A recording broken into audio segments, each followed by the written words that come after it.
Student, मैं विष्णु गुप्ता आप सभी का फिर से स्वागत करता हूं आपके अपने YouTube चैनल केम प्लस में। आज हम आपके लिए लेके आए एक इम्पोर्टेंट टॉपिक मोलर कंडक्टेंस और इक्विवेलेंट कंडक्टेंस क्या होती है। मोलर कंडक्टेंस का मतलब होता है मोलर चालकता और इक्विवेलेंट कंडक्टेंस का अर्थ होता है तुल्यांकी चालकता। तो मोलर कंडक्टेंस और इक्विवेलेंट कंडक्टेंस क्या होती है उसे आज हम समझाएंगे।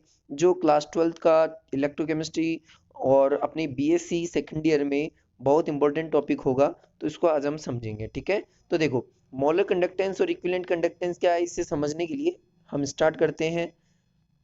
मोलर कंडक्टेंस तो क्या कहेंगे, हम कहेंगे ये किसी विलेन की वह चालकता होती है जब वह विलेन क्या रखता है, 1 मोल इलेक्ट्रोलाइट रखता है। मैं कहता हूँ कि ये सपोज लो अपने पास सॉल्यूशन है और मैं कहता हूँ इस सॉल्यूशन के अंदर 1 मोल इलेक्ट्रोलाइट है। क्या है, 1 मोल अगर इलेक्ट्रोलाइट भरा हुआ है तो हम कहेंगे वो उस सॉल्यूशन की क्या कहलाएगी, मोलर कंडक्टेंस कहलाएगी। क्या कहलाएगी, मोलर कंडक्टेंस मतलब मोलर चालकता कहलाएगी।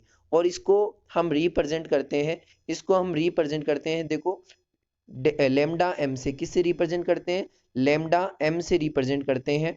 ठीक है, तो देखो मोलर चालकता का फॉर्मूला क्या होता है। मोलर चालकता का फॉर्मूला एक्चुअल में मैं बताऊं, लेमडा एम बराबर होता है के अपॉन सी। क्या होता है, के अपॉन सी होता है।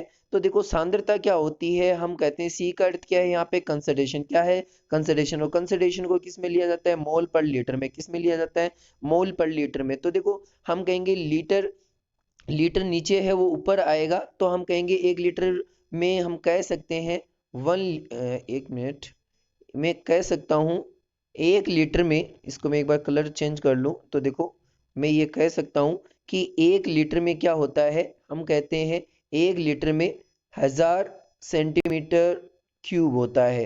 1 लीटर किसके बराबर होता है, 1000 सेंटीमीटर क्यूब के बराबर होता है। तो मैंने कहा कि अपने पास ये जो 1000 आया है वो कहाँ से आया है, हमने कहा 1000 जो आया है वो यहाँ से लीटर, लीटर को किस में चेंज किया है मैंने, सेंटीमीटर क्यूब में। ठीक है, तो इसलिए यहाँ पे 1000 आया हुआ है। ठीक है, तो चले अब बात करते हैं आगे। 1000 आने के पीछे कहानी समझ गए होंगे आप। तो मैंने कहा लेमडा एम बराबर क्या होता है, के अपॉन सी।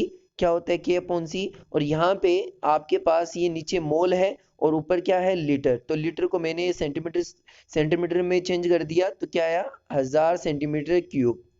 हम कहेंगे 1000 सेंटीमीटर क्यूब बराबर क्या होता है, 1 लीटर होता है ना। क्या होता है, 1 लीटर। तो मैंने ऊपर क्या लगा दिया, 1000 लगा दिया। ठीक है ना, तो इसलिए ये 1000 आया है। आगे हम बात करते हैं फिर। ठीक है, तो मैं इसको यहाँ पे लिख दूं, लेमडा एम बराबर कप्पा अपॉन सी। और सी की यहाँ यूनिट क्या है, यहाँ पे मोल पर लीटर, मोल पर लीटर। ठीक है, तो यहाँ पे सी की यूनिट मैंने बता दी, सी मतलब कंसंट्रेशन है, के आप जानते हैं कप्पा जिसको स्पेसिफिक कंडक्टेंस बोलते हैं।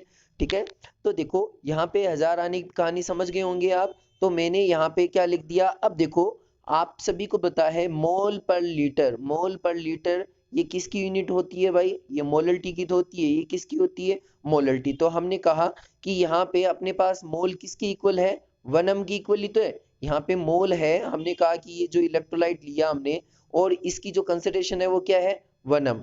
ठीक है, तो मैंने यहाँ पे क्या लिख रखा है, यहाँ पे 1m लिखने की कहानी समझ में आ गई होगी। मैंने यहाँ पे m क्यों लिखा है मोल की जगह। ठीक है, तो मैंने यहाँ पे मोल की जगह क्या लिख दिया, m। ठीक है, क्योंकि इसमें जो मोल है वो 1m की इक्वल है, 1 मोलरिटी के इक्वल। तो चले इसके बाद हम क्या कहेंगे, देखें इसके बाद हमने कहा लेमडा, लेमडा एम बराबर क्या होगा, कप्पा का कप्पा बराबर क्या होता है, कप्पा बराबर होता है यहाँ पे सेल कॉन्स्ट, ये तो है कंडक्टेंस और ये क्या है, सेल कांस्टेंट। सी को मैंने कंडक्टेंस लिखा है और कप, और ये है सेल कांस्टेंट, सेल कांस्टेंट। तो आप सभी को पहले से पता है कि कप्पा बराबर होता है 1/r। क्या होता है, 1/r। और सेल कांस्टेंट होता है हमेशा L/A। क्या होता है, L/A। तो आप यहाँ पे देख सकते हो। और फिर ये जो 1000 का 1000 लिख दिया, फिर नीचे मैंने m लिख दिया। ठीक है, तो अब इसकी यूनिट क्या होती है, तो यूनिट के बारे में चर्चा करते हैं। यूनिट क्या होगी, देखो आप सभी को पता है जो रेजिस्टेंस होता है, क्या होता है, रेजिस्टेंस होता है, उसकी यूनिट क्या होती है, ओम। एक मिनट मैं इसको नीचे करूं, रेजिस्टेंस की यूनिट क्या होती है, हम कहते हैं ओम होती है। तो ओम ऊपर जाएगा तो ये क्या हो जाएगा, ओम यूनिवर्स। और एल लेंथ, L/A मतलब लेंथ होती है सेंटीमीटर में। तो और एरिया होता है cross section area centimetre square. तो ये क्या बचेगा, सेंटीमीटर इनवर्स। क्या बचा, ऊपर जाएगा तो सेंटीमीटर इनवर्स, और यहाँ पे आपको पता है ये तो लीटर में लिया था, इसको मैंने किस में चेंज किया था, सेंटीमीटर क्यूब में। किस में चेंज किया था मैंने, सेंटीमीटर क्यूब में। और यहाँ नीचे m किसके बराबर था, मोल के बराबर, तो ये m ऊपर जाएगा तो ये क्या बन जाएगा, मोल इनवर्स। तो यूनिट क्या बनी, देखो हम कहेंगे यहाँ पे ओम इनवर्स है भाई, ध्यान रखना, ये यूनिट क्या बनी, ओम इनवर्स। देखो सेंटीमीटर इनवर्स में से सेंटीमीटर क्यूब घटाएंगे तो अपने पास सेंटीमीटर स्क्वायर बचेगा, और फिर क्या बचा, मोल इनवर्स। तो हमारे पास लेमडा एम मतलब जो मोलर कंडक्टेंस होती है उसकी यूनिट आ चुकी है ओम inverse centimetre square mole inverse. ठीक है, अब बात करते हैं तुल्यांकी चालकता की। आप ध्यान रखना, एक चीज और पूछ सकता है आपको, आपको ये पूछ सकता है कि आप इसको अगर मैं ऐसे लिखूं इनको, ओम इनवर्स सेंटीमीटर किस गए, यहाँ पे अगर क्या लिखा हुआ आ जाए, मीटर स्क्वायर मोल इनवर्स, तो आप यूनिट कन्वर्जन का भी ध्यान रखना भाई। अगर मीटर मीटर में ली है यूनिट, तो मीटर में क्या आप लिखेंगे, सेंटीमीटर की जगह अगर मीटर स्क्वायर लिखा है तो क्या लिखेंगे, हमें पता है 1 मीटर में कितना सेंटीमीटर होता है, 100 सेंटीमीटर के इक्वल होता है। 1 मीटर किसके इक्वल होता है, 100 सेंटीमीटर के। तो हम कहेंगे 1 सेंटीमीटर किसके बराबर हुआ, 1/100 m, 1/100 m के इक्वल। ठीक है, तो ये 1 सेंटीमीटर इक्वल हो गया ना, तो हम कहेंगे 1 सेंटीमीटर इक्वल बराबर, हम कह सकते हैं 1 सेंटीमीटर इक्वल टू होता है 10⁻⁻² मीटर होता है। तो हम कहेंगे 1 सेंटीमीटर क्यूब किसके बराबर होगा, तो हम कहेंगे इसको 3 से मल्टीप्लाई कर दो तो टू दी पावर कितनी हो जाएगी, 6 हो जाएगी। क्या हो जाएगी, टू दी पावर -6 मीटर के बराबर होगा। तो यहाँ पे आप ध्यान रखना, यहाँ पे आप क्या लगा देना, अगर आपसे पूछे 1 सेंटीमीटर इस क्यूब बराबर क्या होगा तो 10⁻⁻6, लेकिन आपको यहाँ पे स्क्वायर लिखा हुआ है तो आपको तो सिर्फ स्क्वायर लिखना है, तो 1 सेंटीमीटर स्क्वायर बराबर कितना होगा, 10⁻⁻4 होगा। क्या होगा, 10⁻⁻4। तो मैंने यहाँ पे मैं कह सकता हूँ कि यहाँ पे अगर आपको यहाँ पे मीटर में पूछ ले तो आप सेंटीमीटर की जगह क्या लिख देंगे, मीटर स्क्वायर और मोल इनवर्स, और आप क्या लगा देंगे 10⁻⁻4, क्या लिख देंगे 10⁻⁻4। तो ये वाला यूनिट कन्वर्जन हो गया सेंटीमीटर स्क्वायर का किसमें, मीटर स्क्वायर में। ठीक है, तो ये यूनिट कन्वर्जन ध्यान रखिए भाई, आपसे पूछा जा सकता है एग्जाम में।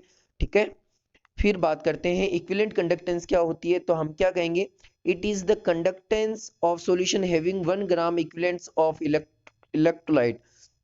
क्या होता है, तो हम कहेंगे ये किसी विलेन की वह चालकता होती है जब उस विलेन में 1 ग्राम क्या होता है, इलेक्ट्रोलाइट होता है। क्या होता है, 1 ग्राम इक्विवेलेंट इलेक्ट्रोलाइट्स होता है, मतलब 1 ग्राम तुल्यांकी इलेक्ट्रोलाइट्स भरा हुआ होता है। तो इसको रिप्रेजेंट करते हैं लेमडा एन से। किससे रिप्रेजेंट करते हैं, लेमडा एन से, ध्यान रखना भाई। अब देखो इसका भी फॉर्मूला क्या होगा, इसका भी फॉर्मूला सेम उसी प्रकार होगा। देखो मैं आपको करके दिखा देता हूं, लेमडा एन बराबर क्या होता है, कप्पा अपॉन सी। तो यहाँ पे कंसंट्रेशन है, जैसे मैं कहता हूँ ये मेरे पास कंटेनर है, इसमें इलेक्ट्रोलाइट भर रखा है, और इस इलेक्ट्रोलाइट की जो कंसंट्रेशन है वो किसके इक्वल है, 1n के इक्वल है। किसके इक्वल है, 1n के। तो ध्यान रखना यहाँ पे जो कंसंट्रेशन है वो ग्राम इक्विवेलेंट में है, किसमें, ग्राम इक्विवेलेंट्स में। तो आप क्या कहेंगे कि यहाँ पे कप्पा अपॉन सी, तो सी किस क्या यूनिट क्या होगी यहाँ पे, ग्राम इक्विवेलेंट्स, क्या होगी, ग्राम इक्विवेलेंट्स पर लीटर, ग्राम इक्विवेलेंट्स पर लीटर होगी। तो आप क्या करेंगे, इसको लीटर को ऊपर भेजेंगे तो ये सेंटीमीटर स्क्वायर में चेंज हो जाएगा, सेंटीमीटर क्यूब में, क्योंकि हमें पता है 1 लीटर बराबर क्या होता है, 1000 सेंटीमीटर क्यूब होता है। क्या होता है, 1 लीटर बराबर 1000 सेंटीमीटर क्यूब, तो 1000 ऊपर भेज दिया तो लीटर किस में चेंज हो चुका है अपने पास, सेंटीमीटर क्यूब में चेंज हो गया है। ठीक है भाई, ध्यान रखना, ये 1000 कहाँ से आया, ये मैंने कहानी समझा दी है। चले फिर बात करते हैं लेमडा। लेमडा एन बराबर, यहाँ पे एन नहीं लिखा हुआ है, आप लिख लेना। ठीक है, लेमडा एन बराबर कप्पा की जो कप्पा बराबर क्या होता है, कंडक्टेंस इनटू सेल कांस्टेंट होता है, इनटू ये 1000 का 1000 लिख दो, फिर ये एन लिख दिया। तो मैं कंडक्टेंस क्या होती है, रेजिस्टेंस की इनवर्स होती है, तो मैंने आपको बता दिया 1/r लिख दो। सेल कांस्टेंट हमेशा क्या होता है, L/A। अगर आपको पता नहीं है 1/r L/A कहाँ से लिखा है मैंने, कंडक्टेंस को क्या कहते हैं, तो आप मेरे जो प्रीवियस लेक्चर है वो जाके देख सकते हैं, आपको समझ में आ जाएगा। ठीक है, तो देखो बाद में 1000 लिखा हुआ है और ये n का n लिख दिया। ठीक है मैंने, तो अब इसकी यूनिट ये तो हमारे पास फॉर्मूला आ चुका है किसका, इक्विवेलेंट कंडक्टेंस निकालने का। चलो अब बात करते हैं इसकी यूनिट की। तो यूनिट कैसे निकालेंगे, तो यूनिट निकालने के लिए देखो r क्या है, रेजिस्टेंस, रेजिस्टेंस ऊपर जाएगा तो क्या बन जाएगा, ओम इनवर्स, और L/L, ए एल क्या होती है, लेंथ, लेंथ क्या होती है सेंटीमीटर में, और एरिया क्या होता है सेंटीमीटर स्क्वायर, मतलब जिसको क्रॉस सेक्शन एरिया बोलते हैं। सेंटीमीटर से सेंटीमीटर कट गया तो बचेगा क्या, सेंटीमीटर इनवर्स ही तो बचता है, इसी को हम सेल कांस्टेंट बोलते हैं। तो देखो सेल कांस्टेंट की यूनिट क्या है, सेंटीमीटर इनवर्स, ये आ गई यूनिट सेंटीमीटर इनवर्स। अब देखो 1000 को मैंने क्या लिखा था भाई, ये लीटर, लीटर को मैंने चेंज करके क्या लिख लिया था, सेंटीमीटर क्यूब। तो देखो हम कह सकते हैं कि ये नीचे एन है, वो एन किसको रिप्रेजेंट करता है, ग्राम इक्विवेलेंट को तो रिप्रेजेंट करता है। तो मैंने ये तो कहा था जो कंसंट्रेशन है वो किस में थी, यहाँ पे ग्राम इक्विवेलेंट अपॉन लीटर में ही तो दी। तो इसको लीटर को ही तो हमने सेंटीमीटर क्यूब में चेंज किया था, ठीक है, तभी तो मैंने 1000 लगाया था। तो देखो हम क्या कह सकते हैं, इसकी यूनिट क्या बनेगी, ओम इनवर्स। सेंटीमीटर इनवर्स में से देखो मैं इसका कलर चेंज कर लेता हूँ, देखो कलर चेंज कर लिया, तो मैं यहाँ पे कह सकता हूँ ये सेंटीमीटर इनवर्स और ये सेंटीमीटर क्यूब। तो ये ए घट जाएगा तो बचेगा क्या, सेंटीमीटर स्क्वायर, ग्राम का ग्राम और इक्विवेलेंट का इक्विवेलेंट।